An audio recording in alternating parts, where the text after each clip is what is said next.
What's up sa inyo mga ka-thumbs up and welcome sa Martin Approved. At ngayon mag-review nga tayo ng isang TWS and ito ay ang Halo GT7 Neo. Ano nga ba ang masasabi natin dito sa Halo GT7 Neo? Approve nga ba to o disapprove? Malalaman natin dito sa video na to. Stay tuned mga ka-thumbs up. Approved! I'm the pain, taking my message. I'm the pain, speaking my lesson. I'm the brain, seeing the beauty through that.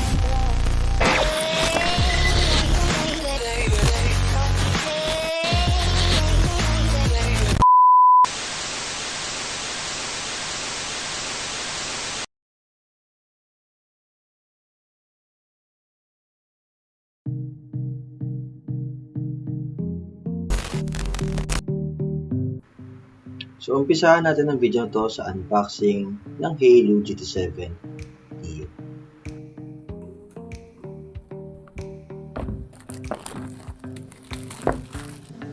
So, makikita natin dito sa box na to yung low latency mode. Ito also yung AI noise cancellation. And then sa ilalim, yung kanyang mga specifications.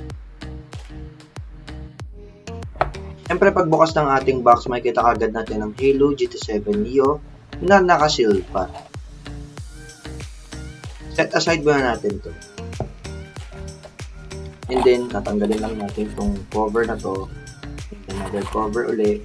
At makikita natin ang iba pang kasama accessories kagaya ng kanyang free silicone tips na iba-iba yung sizes. Depende sa preference nyo, mga ka-thumbs up. And yung isang Type-C cable para sa charging niya.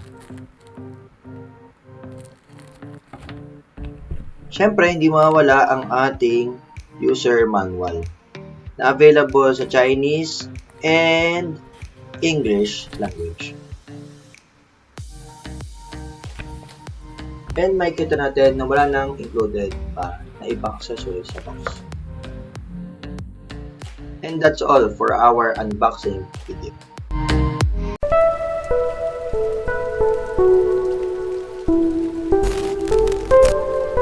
So mga ka-thumbs up, pag-usapan natin yung design nitong Halo GT7 Neo. Masasabi ko, unang nakita ko siya, sabi ko, maliit, no? Ang liit nung casing niya. Wala akong masabi. Very compact. Actually, napakagandang design nito kudos sa Halo for doing it like this, yung size niya. Kasi pocketable, no? It doesn't take too much space. Yung case niya is very elegant.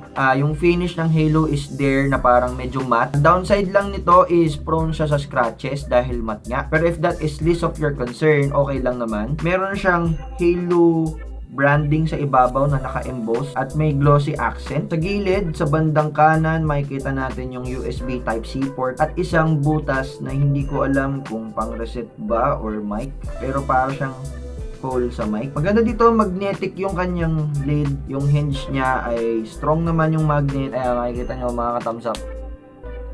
Snappy. Ang downside lang nitong lid na to, sa sobrang gaan niya, parang may, ayan o, may tendency siya na magsara. Konting ganun mo lang. No?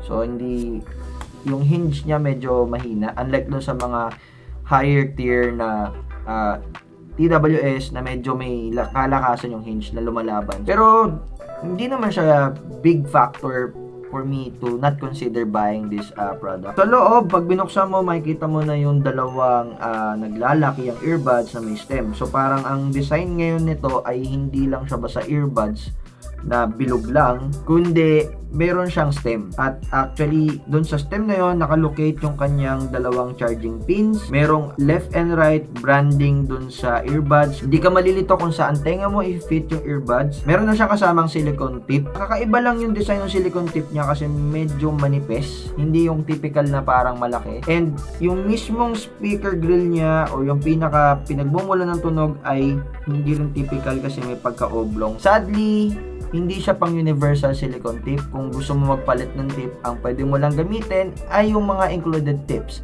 dun sa box. All over yung design niya is very premium looking for its price point. Hindi ko masabing tinipid ni Halo itong GT7 Neo.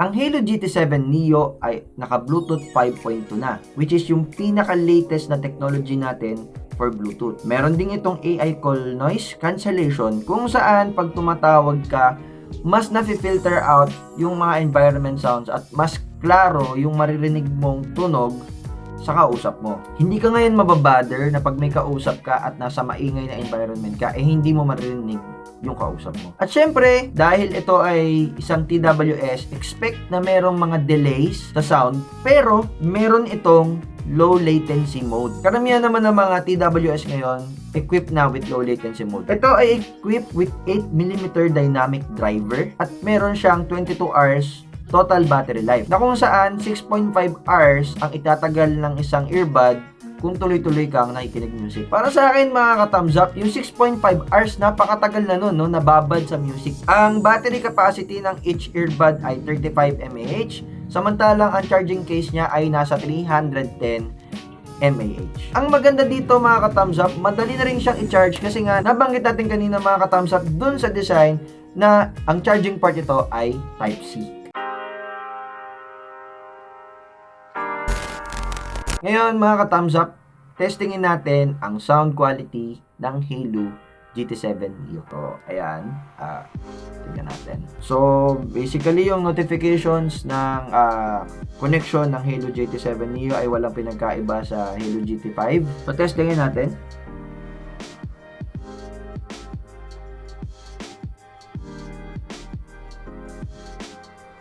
Ang masasabi ko sa earphones na to, sa TWS na to, sobrang buo yung tunog. Mabass siya, boomy yung bass niya, very responsive yung bass. Kung bibigyan ko siya ng sound profile, matically ito ay warm. So talagang ramdam na ramdam mo yung bass drum at the same time yung bass guitar pag nakikinig ka dito. Medyo meron lang konting reverberation, pero all in all for its price point, napaka-premium ng ibibigay nitong GT7 Neo. Napakaganda. Yun lang masasabi ko. Para sa mga warmheads out there, magugustuhan nyo itong Halo GT7 Neo.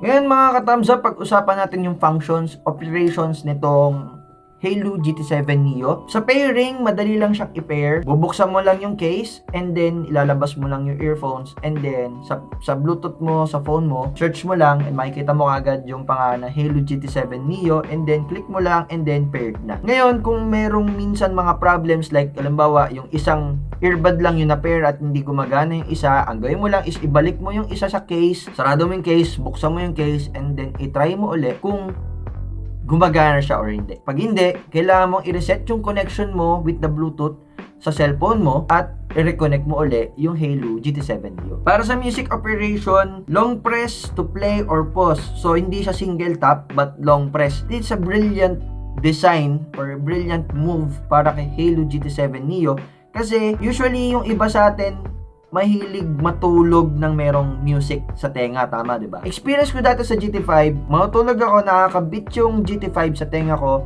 and then matulog ako sideways, mapipindot nung unan yung earphone, kaya hihinto yung music. Dito, ang maganda nito, hindi na siya na-activate ng single tap, kailangan long press at 1.5 seconds bago mo ma-activate yung pause or play ng music. Syempre, kung gusto mo ng previous track, double tap sa left, and kung gusto mong mag next track, double tap sa right. For call operations, para sumagot ka, long press lang uli sa kanyang main function button, at para i-hang up, pag nasagot mo na yung tawag, long press lang uli para mag-hang up yung call. And lastly, para ma-turn on mo yung low latency mode nitong Halo GT7 Neo, triple tap sa kahit anong earbud at makakarinig ka ng beeping sound na nag-i-indicate na activated na or nakapatay na yung low latency mode. And pag-usapan nga natin yung low latency mode nitong earphones na ito. Ang masasabi ko mga ka-thumbs up, nagulat ako sa improvement ng technology ngayon natin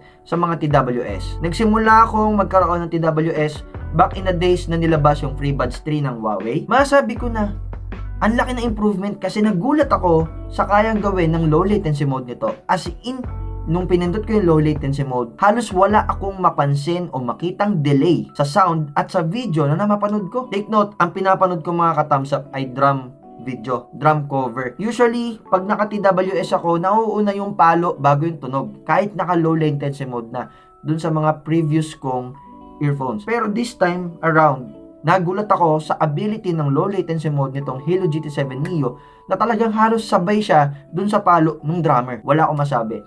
And ang masasabi ko dito, dahil ganyan ang kanyang latency sa kanyang low latency mode na halos wala o negligible yung delay. Pwede kong magamit ngayon itong Halo GT7 Neo sa pag-i-edit ko ng mga vlogs ko. Mahalaga sa editing ng vlog na on time yung tunog kung saan mo ikakat yung mga, bawa sabihin natin background music or yung mga sinasabi ko, etc. Dapat talaga, mas magandang gamitin pag nag-edit ka is wired earphones para walang delay. Pero, ngayon, with the low latency mode, it can provide Halo GT7 Neo, ngayon lang ako gagamit ang TWS sa pag-i-edit ng vlog. Conclusion, ano nga ba masasabi ko dito sa Halo GT7 Neo? Approve ba to o disapprove? Pero bago ang lahat, gusto ko lang magpasalamat kay Raymond Ken Cortez for sponsoring or giving this Halo GT7 Neo. More power on you. Maraming salamat. At shout out na rin sa ADV 160 RT Nation and ADB 160 RT Bulacan. Shoutout din sa Fridcon. Hindi ako sponsored ng Fridcon, bumili lang. Pero, ayan, shoutout. Naka-t-shirt tayo ng Fridcon ngayon. And, hintayin nyo yung review ko ng Fridcon. Abangan nyo sa vlog na to. So, ayan, back in our conclusion. For its price point na nasa 1,000 pesos, ang Halo GT7 Neo offers a good sound quality, especially for the warm heads, a good function na hindi tinipid. Even the design is not tipid. Hindi siya tinipid in quality.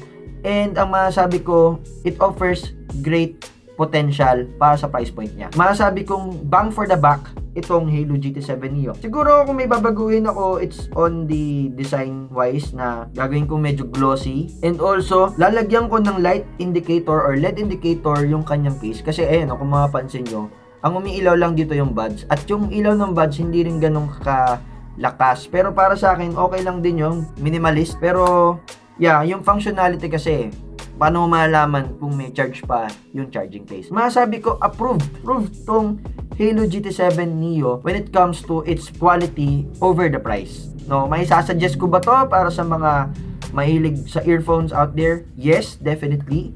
Kung ang budget nyo ay nasa 1,000 pesos at kailangan nyo ng magandang TWS na mayroong magandang low latency mode, na mayroong magandang noise isolation, and at the same time, ma-bass, kung mahilig ka sa ma-bass na earphones, then, so therefore, Halo GT7 Neo is the way to go. So, yun lamang po, mga ka-thumbs up for this video. If you like watching this video, please hit the thumbs up button.